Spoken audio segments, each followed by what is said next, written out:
My self doctor Shantanu Bhargav and you are watching Bhargav biology classes. हम आज एक नया चैप्टर स्टार्ट करने वाले हैं जिसका नाम है किंगडम एनिमेलिया। तो मैंने एक चार्ट यहाँ पे ड्रॉ किया है। ये चार्ट अगर आप पढ़ोगे तो लगभग आपका 50% किंगडम एनिमेलिया पर कमांड हो जाएगा। आपको सिर्फ कुछ एक्स्ट्रा पॉइंट और एग्जाम्पल्स याद करने पड़ेंगे। तो आप इस चार्ट को समझने की पूरी कोशिश करना, आपको बहुत आसान रहेगा। तो देखो जरा, मैंने इसको क्लासिफाइड किया है। तो जब भी हम कोई क्लासिफिकेशन करते हैं तो उसको क्लासिफाइड करने का कोई ना कोई बेस होता है अपने पास, ठीक है। तो हर एक जगह आपको कुछ ना कुछ बेस मिलेगा कि मैंने इस ग्रुप को इन दो ग्रुप में डिवाइड किया, इसका बेस ये था, इसका बेस ये था। तो जो भी बेस उस टाइम पर रखा गया होगा वो मैंने यहाँ पर आपको लिखकर दे दिया है। Got it? तो मैं स्टार्ट करता हूँ। देखो अब जरा, kingdom animalia is divided into 2 sub kingdom on the basis of number of cell. Kingdom animalia को 2 सब किंगडम में डिवाइड किया गया है। पहला सब किंगडम है प्रोमेटाजोआ और दूसरा है मेटाजोआ। इसका बेस क्या रखा गया? On the basis of number of cell. अब यहां पर 2 कंडीशन हो सकती हैं, या तो सिंगल सेल होगी या फिर मेनी सेल्स होंगी। अगर सिंगल सेल है तो उस सब किंगडम का नाम मैंने क्या रख दिया?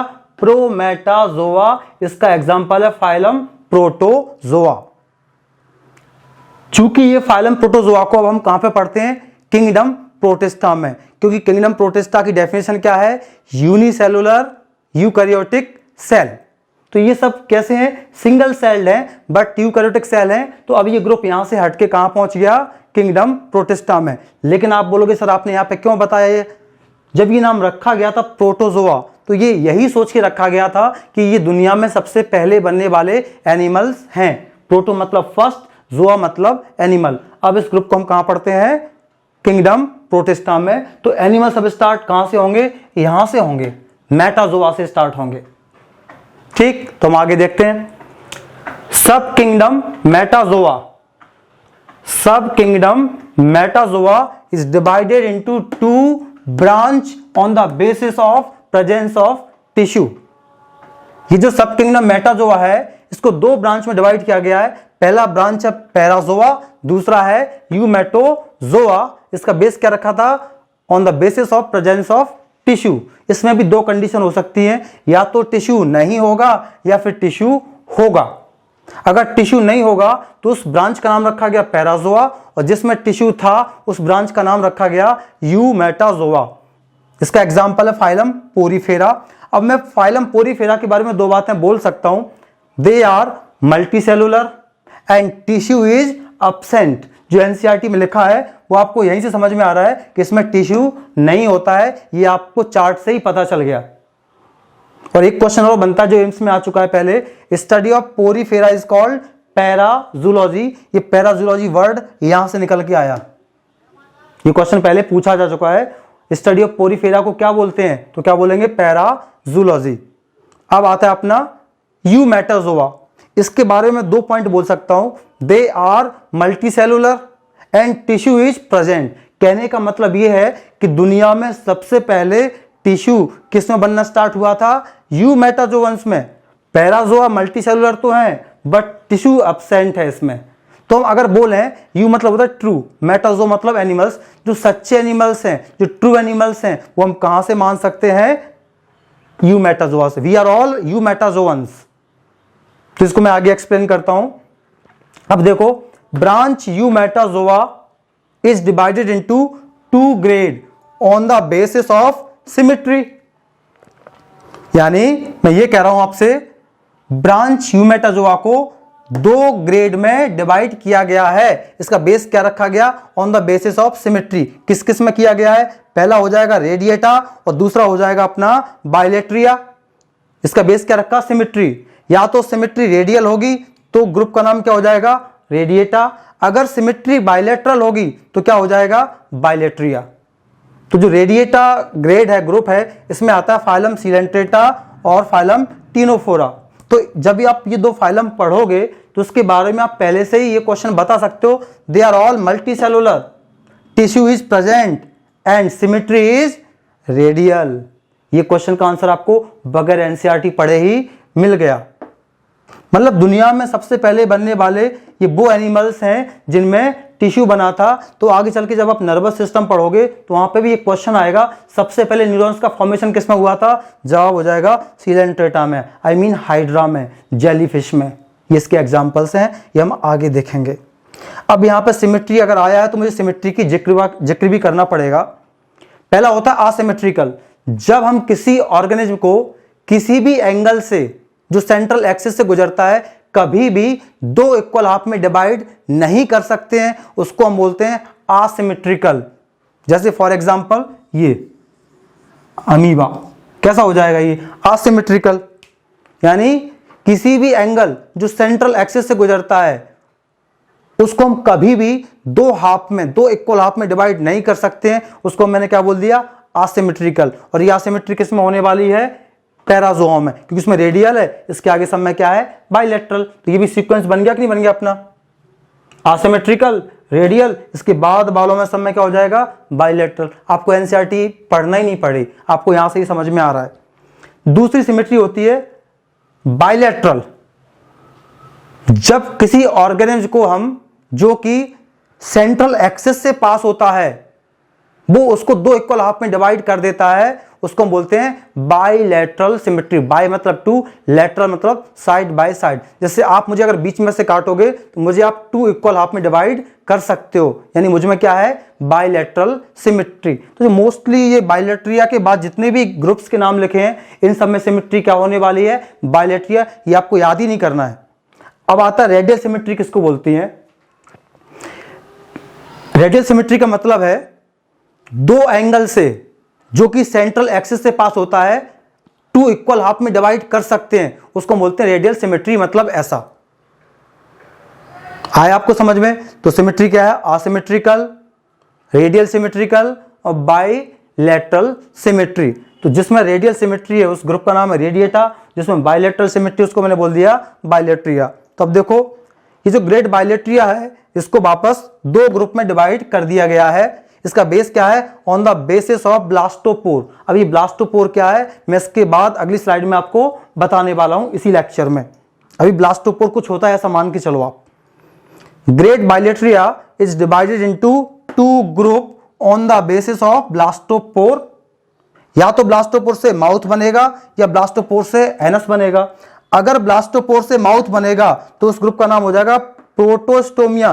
प्रोटो मतलब पहले, स्टोम मतलब माउथ। और अगर ब्लास्टोपोर से एनस बनेगा तो उसको बोल देंगे ड्यूटेरोस्टोमिया। यानी ये जो क्लासिफिकेशन किया गया है ग्रुप बाइलेट्रिया का वो किसके बेस पर किया गया है? On the basis of future of blastopore. Blastopore के भविष्य के आधार पर। अगर ब्लास्टोपोर से माउथ बना तो प्रोटोस्टोमिया, अगर ब्लास्टोपोर से एनस बना तो क्या हो जाएगा? ड्यूटेरोस्टोमिया। ओके ठीक है, मैं आगे बात करता हूं। अब जो प्रोटोस्टोमिया ग्रुप और ड्यूटेरोस्टोमिया है इनको भी वापस अलग अलग ग्रुप में डिवाइड किया गया है। इसका बेस रखा गया है on the basis of coelom. चाहे प्रोटोस्टोमिया हो चाहे ड्यूटेरोस्टोमिया हो, इन दोनों का बेस क्या रखा गया? On the basis of coelom. Coelom क्या है मैं इसके बाद बोर्ड पर जगह नहीं है, अगली स्लाइड में आपको ब्लास्टोपोर और सीलोम के बारे में बताने की कोशिश करता हूं। तो देखो जरा, group Protostomia is divided into three group on the basis of coelom. Coelom के आधार पर प्रोटोस्टोमिया ग्रुप को तीन सब ग्रुप में डिवाइड किया गया। पहला है आसिलोमेटा, दूसरा है सीउडोसिलोमेटा, तीसरा है अपना साइजोसिलोमेटा। आसिलोमेटा मतलब देयर इज नो सीलोम, यहां पर सीलोम नहीं होती है। इसका एग्जांपल है फ्लैट बॉम्ब। तो जब भी आप फ्लैट बॉम्ब पढ़ोगे या प्लेटी हेलमिंथीज पढ़ोगे तो आपको क्वेश्चन का आंसर मिल गया ना, उनमें सीलोम नहीं होता है। बहुत आता है ये क्वेश्चन। एनसीईआरटी पढ़ोगे उससे अच्छा ये चार्ट पढ़ लेना तो आपको आधा एनसीईआरटी कवर हो रहा है यहां पर। ठीक, नेक्स्ट पॉइंट देखिए आप। दूसरा सब ग्रुप है सीउडोसिलोमेटा। सीडो मतलब फॉल्स, सिलोम मतलब कैविटी। मतलब यहां पे कैविटी तो प्रेजेंट होगी बट फॉल्स सीलोम होगी, ट्रू सीलोम नहीं होगी। अब ट्रू सीलोम क्या है ये मैं आपको बताऊंगा। इसमें आता है एग्जांपल फाइलम एस्के हेलमिंथीज या राउंड बॉम्ब। तो एस्के हेलमिंथीज फाइलम या राउंड बॉम्ब किस ग्रुप में आते हैं? सीउडोसिलोमेटा में आते हैं। तीसरा इसका है सब ग्रुप साइजोसिलोमेटा, यानी इसमें कौन सी कैविटी होगी? साइजोसील होगी। साइजोसील मतलब जो कैविटी फटने से बनते हुए बना के दिखाऊंगा। इसमें 3 फाइलम आते हैं, फाइलम एनेलिडा, ऑर्थोपोडा, मोलस्का। तो एनेलिडा, ऑर्थोपोडा, मोलस्का, इन तीनों फाइलम की जो सीलोम है वो क्या है, साइजोसील। सो दे बिलोंग टू ग्रुप साइजोसीलोमेटा। अब आता है अपना अगला ग्रुप ड्यूटेरोस्टोमिया, मतलब जिसमें ब्लास्टोपोर से एनस बना, उसको मैंने क्या बोल दिया था, ग्रुप ड्यूटेरोस्टोमिया। ग्रुप ड्यूटेरोस्टोमिया को सिंगल सब ग्रुप में डिवाइड किया गया, जबकि इसके 3 सब ग्रुप थे, 1 2 3। इसके 3 सब ग्रुप थे प्रोटोस्टोमिया के, 1 2 3। लेकिन ग्रुप ड्यूटेरोस्टोमिया का एक ही ग्रुप है, उसको हम बोलते हैं, एक ही सब ग्रुप है, उसको हम बोलते हैं एंटेरोसीलोमेटा। यानी इसमें जो कैविटी होगी वो कौन सी होगी, एंटेरोसील। इसका एग्जांपल है काइनोडर्मेटा, हेमिकॉर्डेटा और कॉर्डेटा। कॉर्डेटा मतलब हम, fish, amphibia, reptile, birds, mammals, ये सब किस में आने वाले हैं, एंटेरोसीलोमेटा में। तो ये एक चार्ट है, मुझे लगता है आपको ये समझ में आया होगा। सोचो अगर आपको इंसान को क्लासिफाइड करना है तो मेरा किंगडम क्या हो जाएगा, एनिमेलिया। सब किंगडम क्या हो जाएगा, मेटाजोआ। ब्रांच क्या हो जाएगा मेरा, यूमेटाजोआ। ग्रेट कौन सा हो जाएगा मेरा, बाइलेट्रिया। मेरा ग्रुप कौन सा हो जाएगा, ड्यूटेरोस्टोमिया। मेरा सब ग्रुप क्या हो जाएगा, एंटेरोसीलोमेटा। मेरा फाइलम क्या हो जाएगा, कॉर्डेटा। आप फ्रॉग को भी कर सकते हो, फ्रॉग भी इसी में आ जाएगा। कॉकरोच आपके सिलेबस में, कॉकरोच को हम करने की कोशिश करते हैं। अर्थवॉर्म है, अर्थवॉर्म को भी करने की कोशिश करते हैं। तो कॉकरोच और अर्थवॉर्म का किंगडम क्या हो जाएगा, एनिमेलिया। सब किंगडम क्या हो जाएगा, मेटाजोआ। ब्रांच क्या हो जाएगा, यूमेटाजोआ। ग्रेट क्या हो जाएगा, बाइलेट्रिया। और ग्रुप क्या हो जाएगा, प्रोटोस्टोमिया। मेरा क्या था, ड्यूटेरोस्टोमिया, लेकिन अर्थवॉर्म और कॉकरोच का क्या हो जाएगा, प्रोटोस्टोमिया।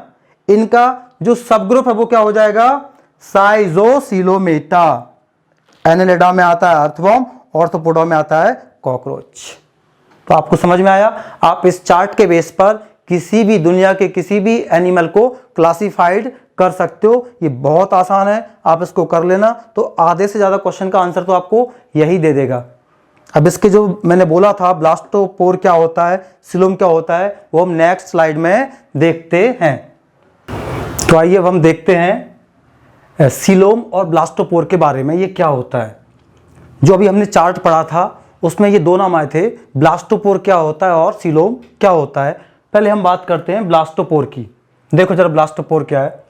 हालांकि ये टॉपिक आपको 12th में पढ़ने को मिलेगा, लेकिन मैं भी आपको बता रहा हूँ क्योंकि ये नाम आया था ब्लास्टोपोर, तो बहुत से बच्चे सोचेंगे ब्लास्टोपोर होता क्या है। मैं आज ही बताने की कोशिश करता हूँ। ओवम है ये, ओवम किससे मिलता है, फीमेल से। स्पर्म किससे मिलता है, मेल से। दोनों में क्या होता है, फर्टिलाइजेशन, और क्या बन जाता है, डिप्लॉयड जाइगोट। ये भी एन था, ये भी एन था, हैप्लॉयड, हैप्लॉयड क्या बन गया, जाइगोट। जाइगोट में क्लीवेज यानी डिवीजन होना स्टार्ट होता है और क्या बन जाता है, मॉरूला। अब ये सब क्या है, ये 12th में आप पढ़ोगे। मॉरूला में क्या होगा, फिर एक कैविटी का फॉर्मेशन हो जाएगा, उसको बोलेंगे ब्लास्टोला। इस कैविटी को हम बोलते हैं ब्लास्टोसील। इस कैविटी का नाम है बेटा ब्लास्टोसील। अब मैंने इसी डायग्राम को लाइनिंग के फॉर्म में ले लिया।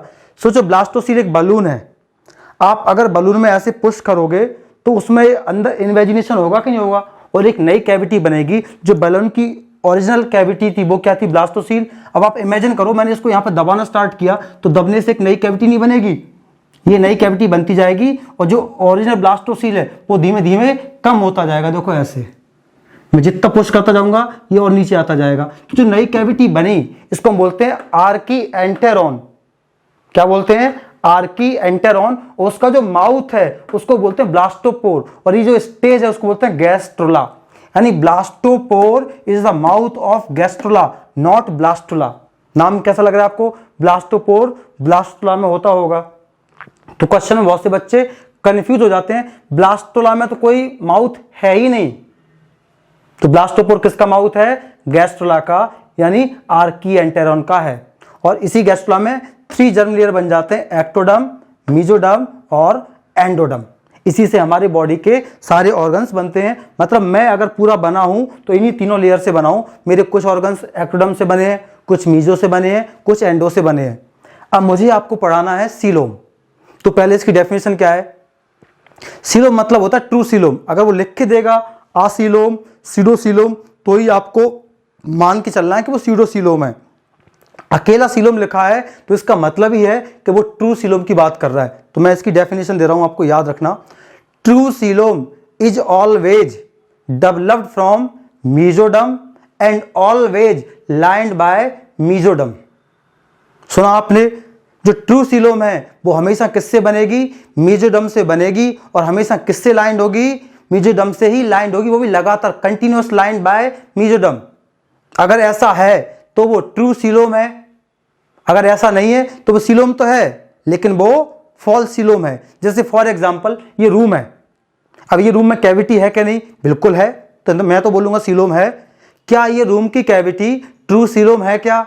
नहीं है, क्योंकि रूम की जो कैविटी है ये ना तो मीजोडर्म से बना है, ना ही इसकी लाइनिंग किसने की है? रूम की मीजोडर्म ने की है। तो रूम की जो स्पेस है वो क्या हो जाएगा? सीडोसीलोम, फॉल्स सीलोम। अब आया समझ में? मैं एक डायग्राम और है जिससे बताने की आपको कोशिश करूंगा। छोटा सा डायग्राम है ये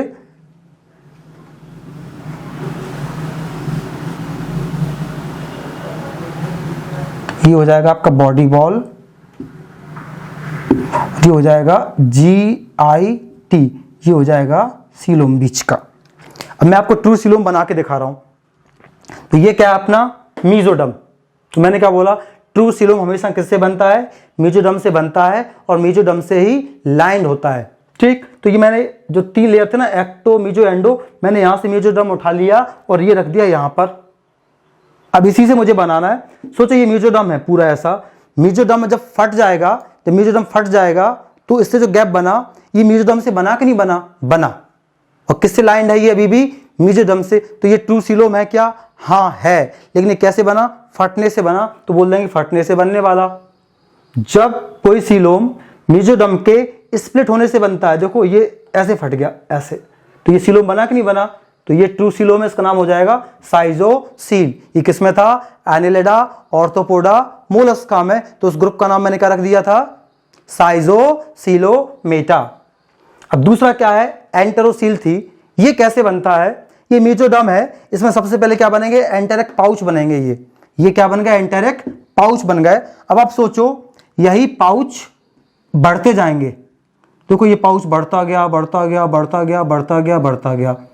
ये पाउच भी बढ़ता गया, बढ़ता गया, बढ़ता गया। ठीक है, ये भी आपस में मिल गए। तो ये सीलोम बन गया कि नहीं बन गया?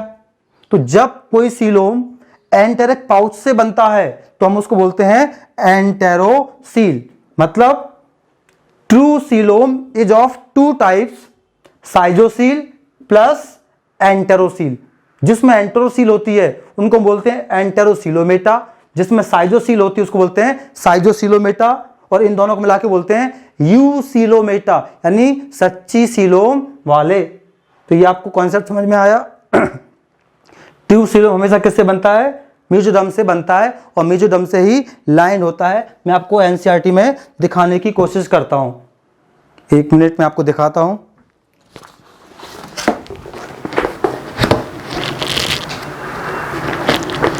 जिससे आपको समझ में आएगा। ये जो एनसीईआरटी का डायग्राम है, ये जो डायग्राम है, ये डायग्राम को मैं आपको समझाता हूं। ये डायग्राम है ना, इसमें मैं आपको समझाता हूं। पहले आप थोड़ा सा इधर देख लीजिए। ये सोचो ये आपका डाइजेस्टिव ट्रैक्ट है, ये माउथ है, यहां से आप खाना खाओगे और यहां से एनस से खाना बाहर निकल जाएगा। और ये क्या है? आपकी बॉडी बॉल। ये क्या है? Body ball. और अंदर क्या है मेरा? ये एलिमेंट्री कैनाल। तो एलिमेंट्री कैनाल और बॉडी बॉल के बीच का जो गैप है, ये गैप, इस गैप को हम बोलते हैं सीलोम, बॉडी कैविटी। कई लोग समझते हैं जो एलिमेंट्री कैनाल है वही सीलोम है। नहीं, the gap between body ball, the gap between body ball and digestive tract, इस गैप की बात कर रहा हूं मैं, इस गैप की बात कर रहा हूं। इस गैप को हम बोलते हैं बॉडी कैविटी। समझ गए ना? अगर आप दूसरे तरीके से समझना चाहोगे तो आपको एक इधर मिलेगा विसरल पेरिटोनियम, इधर मिलेगा पैराइटल पेरिटोनियम, तो आप इसको ऐसे भी बोलते हो, the gap between parietal peritoneum and visceral peritoneum is called coelom. और हमारे सीलोम का नाम क्या हो गया? Peritoneal cavity. तो दो तरीके से बोल सकते हो, the gap between body wall and digestive tract is called coelom, या हम बोल सकते हैं the gap between parietal peritoneum and visceral peritoneum is called coelom. यह आया आपको समझ में? अब यहां पे नाम आते थे चार्ट में आसीलोमेटा, मतलब वहां पर ये गैप होगा क्या? नहीं होगा बेटा, ये गैप भर जाएगा। तो ये होगी आपकी बॉडी वॉल, ये होगी आपकी डाइजेस्टिव ट्रैक्ट, इसके बीच में गैप है क्या? नहीं। जिसमें ये गैप नहीं होता है उसको हम बोलते हैं आसीलोमेटा। तो फ्लैट बॉम्ब में ये गैप नहीं होता है, सीधा एलिमेंट्री कैनाल होता है। अगर ये डायग्राम ऐसे बन जाएगा तो इसमें सीलोम तो है, लेकिन ये किससे लाइन नहीं है? मेसोडर्म से नहीं है, या लगातार नहीं है, सिर्फ मेसोडर्म के पैचेज हैं। तो इसको हम ट्रू सीलोम बोल सकते हैं क्या? नहीं बोल सकते हैं। क्या कहलाएगा? ये स्यूडोसीलोम। ठीक है। और अगर इसकी लाइनिंग मेसोडर्म ने की है तो यही क्या बन जाएगा बेटा? सीलोम। अब दिखाता हूं मैं एनसीईआरटी में आपको क्लियर क्या है कहानी पूरी। देखिए जरा, दिख रहा है? अब देखो जरा, ये यहां पर ये आपका क्या है? Body wall. ये क्या है? आपकी एलिमेंट्री कैनाल। तो बीच में कोई स्पेस है क्या? देखो बीच में लाल लाल स्पेस है क्या? नहीं है। मेसोडर्म है लेकिन स्पेस नहीं है, तो ये क्या हो जाएगा? आसीलोमेट, यानी there is no gap between alimentary canal and alimentary canal. तो ये एलिमेंट्री कैनाल और बॉडी वॉल के बीच में कोई गैप नहीं है, ये सॉलिड है। ठीक है। दूसरा आता है ट्रू सीलोम। देखो ये लाल कलर का क्या है? मेसोडर्म। तो ये जो गैप है, ये जो गैप आपको दिख रहा है, मैं आपको दिखा रहा हूं, पेन उठाना वहां से। ये देखो पेन है अपना, ये देखो, ये जो क्या है? मेसोडर्म है, ये मेसोडर्म। तो ये फट गया, देखो ये, तो एक लाइन ये हो गई इसकी, एक लाइन ये हो गई। तो मेसोडर्म के बीच का जो गैप है वो क्या कहलाएगा? बोलो क्या कहलाएगा? True coelom. तो इसकी लाइनिंग किसने की? मेसोडर्म ने बाहर से भी की, अंदर से भी की। तो जब किसी कैविटी की लाइनिंग मेसोडर्म करता है, लगातार करता है, उसको बोलते हैं ट्रू सीलोम। तो ये वाला डायग्राम क्या हो जाएगा अपना? सीलोमेट, यानी ट्रू सीलोमेट। अब भी आप डायग्राम देख रहे हो, ये है सीडोसीलोम। इसमें गैप तो है, पर ये गैप लगातार मेसोडर्म से लाइंड नहीं हुआ है, इसमें जगह जगह मेसोडर्म के पैचेज हैं। अगर ये कंटिन्यू लाइंड होता है रेड वाला, तो हम इसको भी क्या बोलते हैं? True coelom. तो ये हो जाएगा acoelomate, there is no cavity. True coelom, there is a cavity between mesoderm. यहाँ पे क्या? There is a cavity but not continue lined by mesoderm, so called acoelomate. ये आपकी सीलोम का कंसेप्ट भी हो गया। और मैंने आपको ये भी बता दिया सिमेट्री क्या होता है। तो इस चार्ट में और इस कंसेप्ट में आपका लगभग 2-3 पेज कवर हो जाते हैं। इसके बाद हम पढ़ेंगे फाइलम पोरीफेरा, सिलेंट्रेटा। तो आपको इतना आसान हो जाएगा कि आपको सिर्फ एग्जाम्पल से याद करना पड़ेंगे। और जहाँ पे एग्जाम्पल्स में ट्रिक आती है, मैं ट्रिक के साथ आपको याद करवाता चलूँगा। तो आई होप ये वीडियो आपको पसंद आया होगा। अगर ये वीडियो आपको अच्छा लगा तो इसको लाइक कीजिए, शेयर कीजिए, सब्सक्राइब कीजिए, और जो लोग नए जुड़ रहे हैं मुझसे, वो बेल आइकॉन को प्रेस कीजिए ताकि ऐसे ही मज़ेदार वीडियो आपके पास आसानी से पहुंच सकें। थैंक यू वेरी मच दोस्तों।